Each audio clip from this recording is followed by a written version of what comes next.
बाळासाहेब ठाकरे यांचा।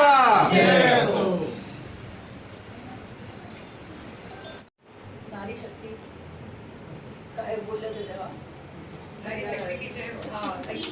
मग बघायला गेले तर खरंच मी पहिली टर्मला घर सांभाळलं, आता या सेकंड टर्मला मला हे चान्स भेटलं, तर मी नक्कीच तुम्हाला सर्वांना तुमचा आशीर्वाद घ्यायला या ठिकाणी आलेली आहे आणि असताना सर्व तुमच्या पाठीशी राहीन, तुम्ही सुद्धा मला तुमचा सुद्धा आशीर्वाद पाहिजे आणि येणाऱ्या 18 तारीखला तुम्ही सर्वांनी मला आशीर्वाद देऊन मला मतदान करा याची मी विनंती करते। थांबते। जय हिंद, जय महाराष्ट्र। आज सकाळपासून मी माझा प्रचार दौऱ्यावर फिरत आहे आणि कार्यकर्त्यांचा चांगला रिस्पॉन्स मला भेटलेला आहे। कार्यकर्त्यांची इच्छा आहे की मी माझी लढाई शेवटपर्यंत लढली पाहिजे आणि मी माझ्या वरिष्ठांची चर्चा करून नंतर बोलेल।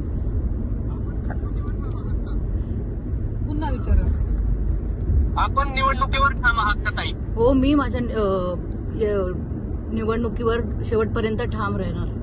त्या प्रकारे गोकुळ गीते यांनी महायुतीला पाठिंबा जाहीर केला आहे आपला, आणि आपण पण या ठिकाणी आपला पाठिंबा या ठिकाणी महायुतीचे जे उमेदवार आहे नंदकिशोर महाजन यांना तुम्ही पाठिंबा जाहीर करणार का?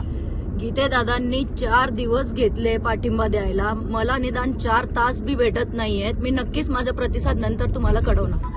या संदर्भात काही वरिष्ठांची चर्चा आपले पक्षाचे जे नेते आहे मंत्री गुलाबराव पाटील आहेत, त्याचप्रमाणे शिवसेना महिला आघाडीच्या पदाधिकारी आहे सरिता माळी आहे, विष्णू बंगाडे आहे, यांना विचारात घेऊन आपण आपला निर्णय लवकरच घेणार का? अजून काही ठरलेलं नाहीये, मी नक्कीच तुम्हाला पुढे कळवते। उमेदवारी कायम आहे आपली आता? हो, माझी कायम राहणार आहे।